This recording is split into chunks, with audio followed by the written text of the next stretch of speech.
What's up, guys? J-dawg of Hell's Headbangers here, back with another fucking video. And this time I'm going to do, once again, to kind of get some of these questions answered much quicker than typing all this shit out. I'm going to go in the goddamn comments section, give you guys a shout out, and answer your fucking question right here on camera. I'm going to try to get to as many as I can, so it may be a little fucking brief. You know how J-dawg does it, though, dude, man. He can't shut the fuck up. He's a little long-winded and kind of carry on. One question turns into 20 fucking minutes. So we'll try to keep it in. So I'm shut the fuck up right now, get right to it. But yeah, just so I don't have to type it up. I see the comments are piling up. Yeah, leave the comments, guys. I'm fucking loving it. Gives me ideas for videos. I can answer questions, topics. Keep those comments fucking flowing. I don't give a shit if you think it's a stupid question or not. Put it in there, goddammit. And if it's anything more than 3 seconds, I'll do it like this. And I see them piling up, so I'm like, fuck this. I'm not gonna type all this out. I'm gonna do it like this. So here we go, goddammit. It'll be from a few different videos if I have time. So first fucking goddamn comment from shout out to Fraser Dawson. Hey, you should get all your brothers together and do a video together and take a talk about your favorite genres of music of heavy metal. My local record store orders from y'all. Sound Exchange, Houston, Texas, freaking rule. Uh, cool, bro. And yeah, actually, I do know Sound Exchange. I'm the one that rings up your wholesale orders, bro. So thanks for that. Yeah, I do know. I see that come through all the time. You guys order from us, and fully appreciate that. I actually love seeing your guys' orders come through. So feel free to shoot me an email anytime for another one. Yeah, not a bad idea. Funny to say, actually. I thought somebody commented else about getting my brothers on the same video. I would. Yeah, it's a good idea. I don't know if they'd be up for it. The closest you're going to get up to that is, and I think it just came out. I haven't seen it yet myself. The Metal Blade Records reissue of Midnight Satanic Royalty. The I saw the LPs came in through Hell's. I don't think we got the CDs yet. It's supposed to have a bonus DVD. Actually, Reaper did the editing for it. And long story short, there's a like I said, I haven't watched it yet, so I don't know how much long it is. We're in there, but anyways, it's me, Eric, and Chase, Dawn of the Dead, and it's at the Hell's Headbangers warehouse, kind of talking about how we first put out Satanic Royalty and our memories and shit like that. So the three of us are in there, so that's probably about the closest you're going to get to something like this. But for as far as me as doing them on my videos, I'd be up for it. I don't know if they would do it. I don't know how we go about doing it or whatever, filming it on the warehouse. I don't know. Maybe. Hey, we're just on what, day fucking 15 or so, or whatever the fuck we're on. Just started the channel, so hey, anything's possible. Definitely a good idea though. We'll see. Next comment, Brian H. That was cool. Oh, this is from the Origins of Hell's Headbangers too. So comment section. So that's what he's referring to. That was cool. That was cool. Like you said, I'd like to hear each one of your stories and see how they compare. So similar to the guy above. God damn it. Here we go. I know Reaper has mentioned some stuff in the past, but always up for a good metal stories. Hopefully one day we can get another head bash. The two that I attended were outstanding. Yeah, we talked about it. Maybe another head bash. It's got its ups and downs. Problem is, if we do it, it probably won't be any fucking time soon with all this fucking with the nonsense. Because who the fuck knows, getting banned. I think that the not so much a problem having holding a show. I think you could probably do it. So a lot of venues are for it, but it's more so the travel. Like if you have overseas and shit, overseas bands. I think because I'm hoping to go to this 2022 Maryland Death Fest. I hear Hemorrhage is playing, and that's the main band I want to see. I've never seen them, and they're on my bucket list of main bands to see. But I'm gonna be surprised, honestly. I think Maryland will go on. I just have a feeling that a lot of the foreign bands won't be able to get in, and so I don't want to run in that fucking situation if we fucking do it because it's a lot of money to front for a festival like that. But yeah, it was good times, and hopefully we can do something else. Here we go. Next comments. Ooh, fuck me. This is a goddamn lengthy one. Holy shit. I might have to skip this one. This is a goddamn fucking essay. I think it's just kind of commenting, not really so much a question, but holy shit, this is a long one. I have to skip over that one. Let's get next from NP. I think I did a comment from you before, didn't I? Shout out to you again, brah. Really great origin story. I've never heard of a label forming like this, but it's killer, and this turned into a successful business. I started ordering from HH around 2004, 2005. I had just graduated high school and started working my first jobs around that time, and HH was always the best place to get merch. Thanks, bro. Yeah, actually, I graduated in 2003, so you're right behind me. These days, it's easy to find patches and shirts from mostly obscure bands, but I remember the days when trying to find merch online from bands like Sodom and Sarcophago was not easy. You had to get lucky on eBay. Yeah, that's a lot of things that the young bucks don't understand. Yeah, stuff like sarcophago, Beharit, archgoat, stuff that's super common to get from Hells or just labels in general. I'm sure like Dark Descent, Iron Bonehead, people like that carry it too. That didn't exist back in the day. So kind of like when I should do my, I don't think it's posted yet.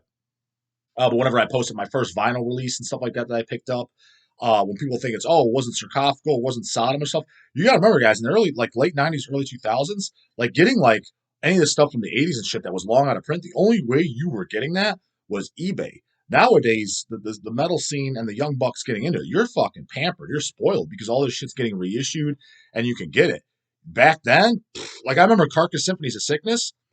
I'm not even joking. Like the original disc to get it, I think I bought it on eBay. And when I got it, I think I bought it for like $80. I know the picture disc that I showed on one of my videos, the original 76 pictures, that cost me $100 on eBay. It's like it was years later. You couldn't get this shit. So yeah, it's kind of like you were saying, like yeah, it was that was the other avenue. So I specifically remember one of the first orders I placed from HH was for a Toxic Holocaust patch, probably the patch we put out, the nuclear logo. Um, yeah, fuck yeah, bro. I got that sewed in my jacket to this day. And a Merciless shirt, and remember seeing that old logo card you shared. Oh, he's referring to probably the Spawn of Satan card. Keep the HH stories coming. We'll try, brah. If I can think of any others, if you guys have any ideas, I'm sure the stories are up in the old fucking noggin, but shit all blurs together because, like I said, it's every day for me. So if you guys got ideas, maybe it'll spike the old memory.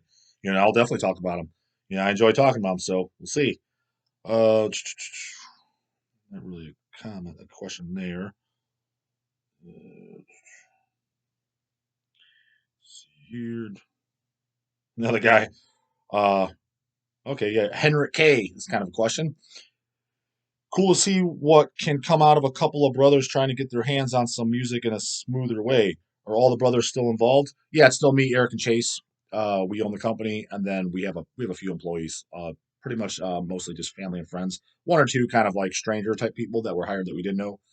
But yeah, it is the three of us still that run it. Let's see here. Man, this video's got a shitload of comments. Loving it, guys. Keep them goddamn coming. From Synthetic Life. Cool shit, man. Hey, was Evil Incarnate the first regular full-length LP you guys put out? You know what? I think it actually is. Is that the first vinyl? Because like I said, the first vinyl release we did was the Nunslaughter Setnex. I've been always thinking, I was like, what is the first 12-inch LP we did? I'm pretty sure it was Evil Incarnate, Blackest Hymns of God's Disgrace. Fuck, I should have busted it out for you guys. You know what? Hang on. It's just right behind me, right here.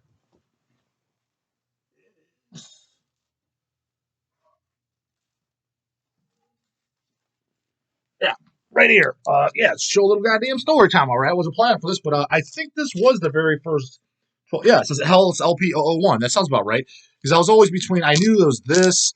The Mortician Flesh Grind was very early on. I knew Slaughter Fucking Death wasn't one of the first, but I knew, but that was old. We did that a long time ago. But yeah, I guess this was the first 12 inch. That makes sense. Yeah, I mean that sounds about right. Um, so yeah, fuck yeah, brah. You're absolutely right. Look at this shit. What do I got? So here's the front cover. This is a fucking awesome record, guys, by the way. Yeah, if you can pick this up. Uh, my favorite thing about Evil Incarnate is Blood of the Saints, which we did that LP as well years later. I think we did that maybe like 5 years ago or so now.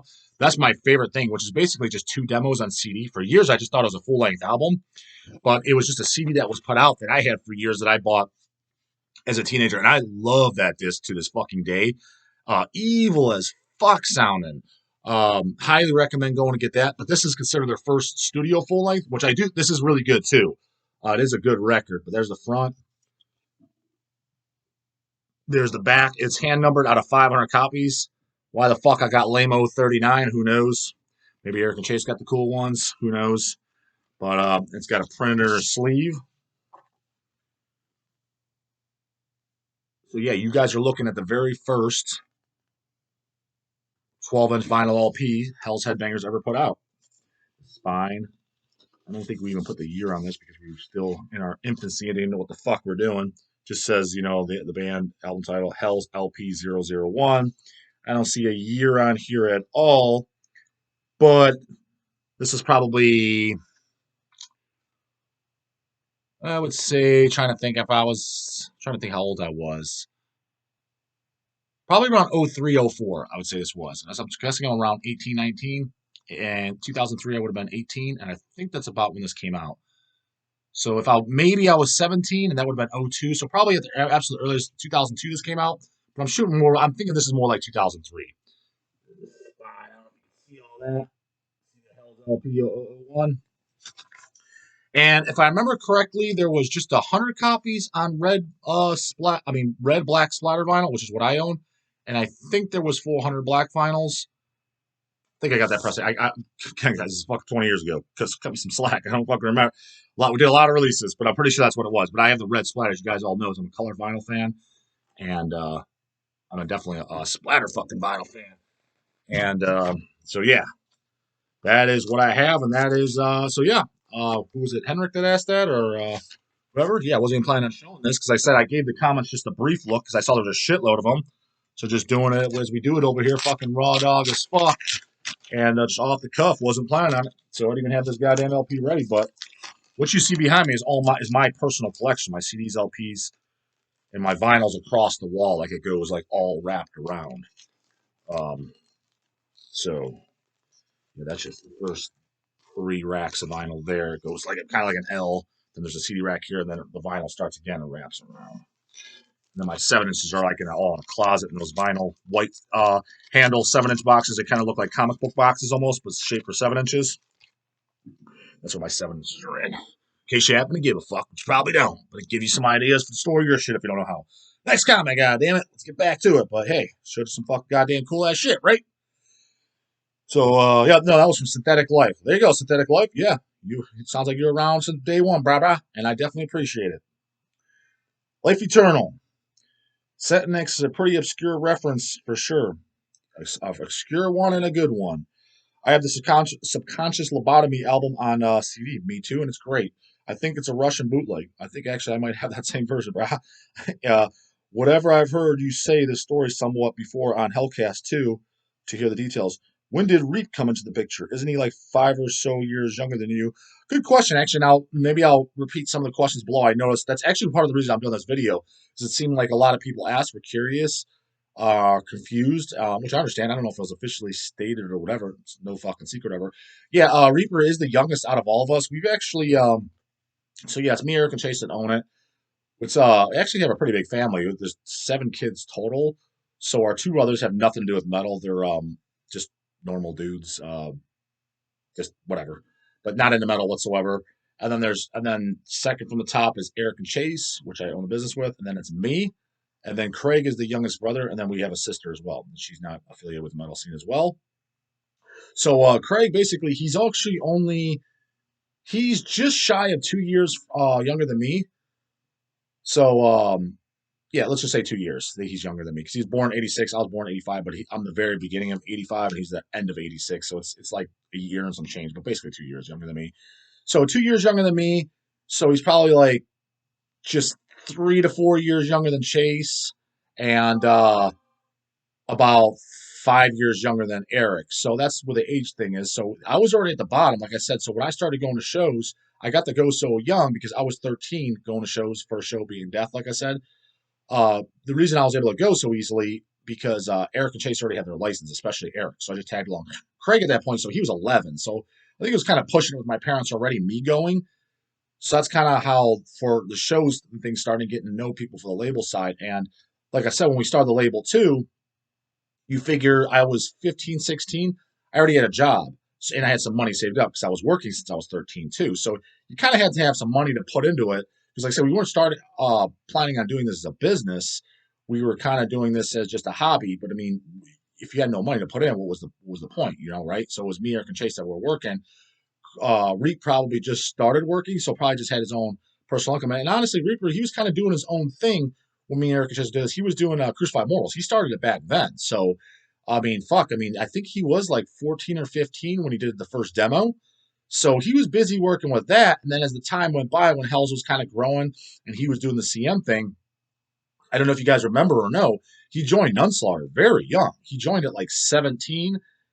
And then at age 18, he was already touring Japan with Nunslaughter, flew over to Japan. So, and then he was in for like another 10 years. So he was busy with his own shit. You know what I mean? Like he was obviously working, doing a day job as we were at the times too, and then playing, recording with Nunslaughter, doing this. I mean, he was going to he was practicing with Nunslaughter every single fucking week, going to the practice studio, help writing songs, then plus doing CM. So he was in the metal scene doing his own fucking thing. So it was nothing like singling anybody out or any shit like that. It was just kind of like, yeah, he was the younger one guy. He was doing his thing. We did ours. Because again, none of this shit was planned. It just kind of, honestly, just kind of fucking happened. So yeah, so that's good. But yeah, then where Reap came in is he so like I said, it was me, Eric, and Chase that started this. We all eventually quit our day jobs. First, Chase quit his day job. Then I quit mine. Then Eric, to kind of be all safe. And then I think after Eric quit, I think it was a year or 2 years into him. So I was probably already doing the company full time for maybe 2 years. Eric was a year. Chase was about probably pushing his fourth year of doing it full time. It was getting abundantly obvious to grow the company, we need more help. So Reaper was the first person we hired. He was working for a printing company, as I was before quitting it to do health full time. We approached him, hey, do you want to quit that company and come work for us? I think we just tell him, whatever you make there, we'll match it, and we'll just whatever health insurance they provide, we'll do that as well. And he agreed, yeah, sounds awesome. I hate this print shop ship. I'd rather work for metal. And then yeah, so he came to work for us. So he was definitely years in later as far as when he was working for Hells. So yeah, he was the very first employee that was hired on, which obviously makes the most amount of sense. So that's kind of the short story of how that went, but everything in a nutshell. The Centurion from Scott Metal 666. The Centurion video was great. Maybe showcase some more of your favorite bands and show shit from your personal collection. Yeah, that's the plan, bro. Definitely will and definitely have been. Watch out some of the other videos. I showed like the Marduk, the Pharmacist stuff. Which other ones did I do? I don't remember, but showed you some Evil fucking Incarnate. But yeah, I'll definitely do some favorite bands. I actually have some ideas. The first video I did, go check that out too. I showed the Mortician LP that Hell's put out, and not only did Hell's put it out, but that is one of my favorite albums of all time and one of my favorite vinyl LPs I own for sure. Nothing to do with Hell's Headbangers, just putting it out. God damn, my phone's ringing off the hook. Who the fuck texts me? Nobody texts this guy. Another got POWNN00B. Pretty much the same question as above. Kind of was Reap Dog too young in the early days? So there you go, brah. Answer that. Troy Morocco. Craig wasn't involved in the making of HH. Same question. Craig is Reaper, by the way, in case you didn't know. Answer that above. So there you go. Let's go to the next fucking. That was all. That was the end of the comments for that section. I think I'll knock out a couple more questions. This is on for some of you guys might not give a fuck, but I'm gonna answer these real quick for some of you guys answer. This is on one of the Jacked and Stacked series, getting fucking swallowed with J-dawg. God damn it! A couple of these guys have questions. I don't want to type all this shit out, so I'll just answer it fucking here. Oscar G. Thanks for the insight, Jay. I've been cooking all these meals in the kitchen, although it is work, but very well worth it. Oh, you're just cooking the same shit I'm eating? Oh, cool, man. Just make sure to track what you're doing, because it might be too much for you. Remember, I'm like right now, I'm just hovering under now 220 pounds. So if you're a $160, that might be too much food for you. And yeah, your weight will go up, but you'll put on a lot of body fat real fast too. So be careful with that. So you can use the exact same foods I'm doing, but you might have to adjust the quantity. You might need more food than I am. And again, might eventually go up too as my weight plateaus. So just keep that in mind. You can use the same foods; that's totally fine, more than fine actually. And but just you might have to adjust the quantities. Paul Dunsky, do you use heavier/lower reps when you're trying to gain weight, and then lower weight/higher reps when you're shredding? Also, do you incorporate cardio in your routine? No, weights stay the same between bulking and cutting. Idea is always to lift the heaviest weights possible. The only difference is when you're cutting is the weights will naturally start to come down, not because you're intending, is because you will lose a little bit of strength. Idea is to hang on to as much strength as possible because that's what built the muscle. So that's what's going to hang on to the fucking muscle. So you don't want to like just intentionally lower the weights. You will lose muscle that fucking way. So yeah, just lower the weights so you don't get injured. And I keep, upper body, anything, no reps, go no lower than 6 reps, all the way as high to some stuff will be 12 to 15. Like a bicep curl and shit, I generally keep those around 15. Rear delts, things like 15 reps. But, and then something like a bench press or something like that might go as low as a fucking 6 reps, right? Legs, I don't do anything less on legs nowadays, less than 15 reps, and I actually try to do more so around 20 reps. 20 reps are a bitch, man. Especially when you try to progressive overload on 20s for legs. Try to do like hack squats, leg presses at 20. That doesn't mean use bitch fucking weights and just crank out 20. Oh, I'm done. No, you get 20 to. Basically, my 20 is I'm basically failing, like I can't get anymore at 15, and I got a spot for the last five. It's literally fucking torturous fucking hell. It's way harder than doing like a 5 rep heavy squat. Way fucking heavier. Guaranteed. If you haven't tried it, give it a shot. Your good body's gonna be screaming. That's what I generally do now. I have done lower reps for legs back in the day, like 5 rep squats and shit like that. For me, I just feel like it didn't do shit. All it is fucking working my connective tissue, joints and shit. Didn't feel like it did anything for muscle building whatsoever. So I think the 15 to 20 rep range, especially 20s, like I said, 20s for sure. I 100% believe is where it's at. And then the thing is, I wish I would have tried it years ago. I've always heard pros say that. I never gave it a shot. I just tried it like last year, and there was a definite difference in development once I incorporated that, without a doubt, very noticeable. So I've only been doing it for about a year now, and then earlier the last year, I mean, I couldn't even incorporate it. So I had to take some time out. I had some back problems. I had to get a hernia surgery. So I mean, I had to take 2 to 3 months off of training legs. So I've only been training legs now again for just over a month. So looking for them to blow the fuck back up. Next question. Weight loss one would be sick too, as far as a video. Yeah, I plan on doing that, bro. I might do it earlier because like I start my diet as far as cutting, getting shredded as fuck. That'll start at the earliest April, but probably May 1st. I always depends on where my bulk goes. If I because I will run it for at least 12 weeks, so all through March. If I feel like I still have some life to get gain, you know what I mean, then I will start my bulk at the earliest April. But if I'm no, I mean if I have life to gain, I won't. I'll delay it. I'll like let me get another month of fucking gains in until I start my diet, and then I'll push it to March. If I feel like I'm stalled as a motherfucker, let's say like I'm second week into March, I'm like I can't get another ounce of fucking weight on me, other than just it's gonna be pure body fat because I'm completely plateaued. Because you will, you gotta do everything in cycles. Then I will start April 1st, and if I'm like, ah man, I'm really looking really fucking bloated, I want to get some. I'm so sick of eating. I just want to get on a diet so that reduce my total caloric intake. Because a lot of times at the end of bulk, dude, I look forward to dieting, man. I'm eating so much goddamn fucking food. I can't wait to fucking eat less. So we'll see. So, but April 1st is the earliest, May 1st at the latest. But I might just do a video just describing where the starting point is for you guys because I understand like the beginning of the year, we're in January. People want to diet. They have New Year's resolutions, goals. They just want to lose weight, and I understand that. And I'll probably maybe I'll shoot a video this week. I'll try to give you guys some tips so you guys can get started. You don't have to wait for fucking my dumb ass to get started on my journey. But you guys can follow along when I do. Here we go. Life Eternal. Have you ever looked into any of the carnivore diet variants or like the ancestral diet? I see modern dietary literature is starting to go towards that style of eating.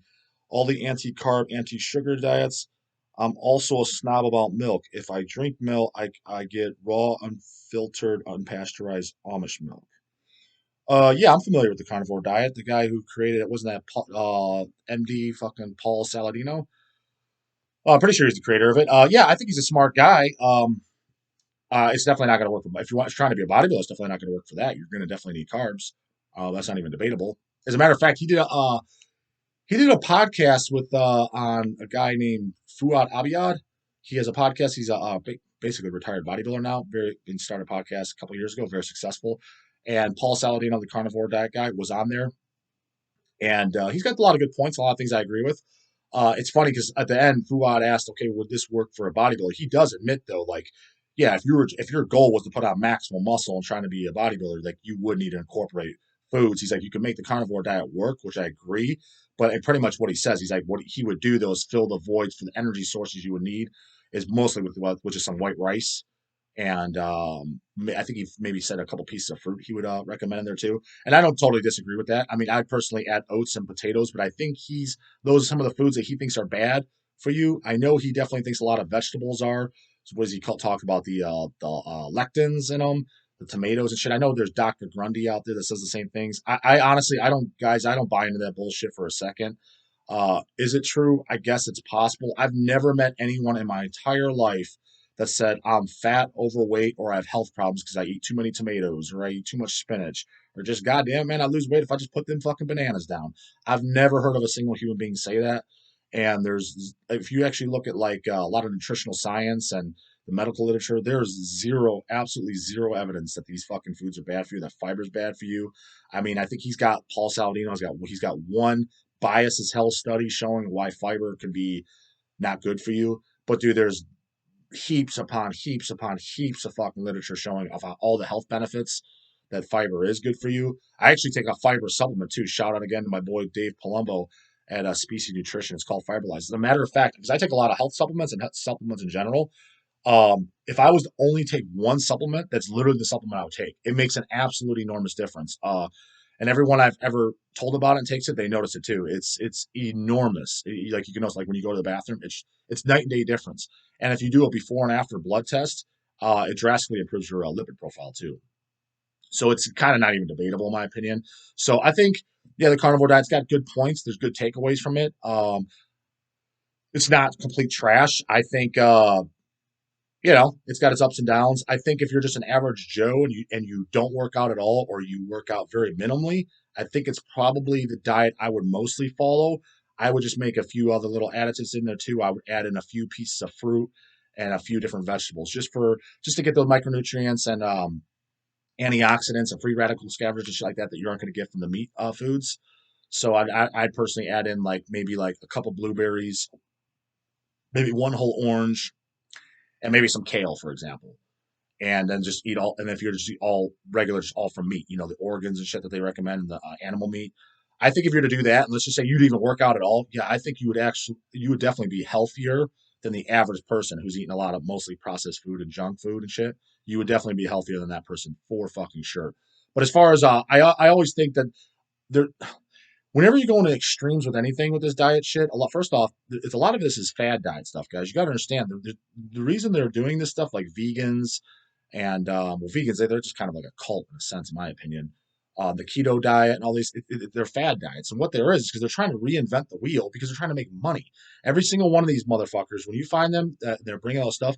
Always watch to the end of the video or look up what they're doing. They're selling something. They're always selling something. They're either selling some keto foods. Paul Saladino, prime example. He sells desiccated liver organ tablets and shit. And I'm not saying they're junk or useless. That's not what I'm saying. They probably good for you. I mean, tons of micronutrients. I think the things behind organs and shit like that. I actually think organs are very, very good for you. I know they have tons of micronutrients. I just think they're disgusting as fuck, and there's no way in hell I'd ever eat them.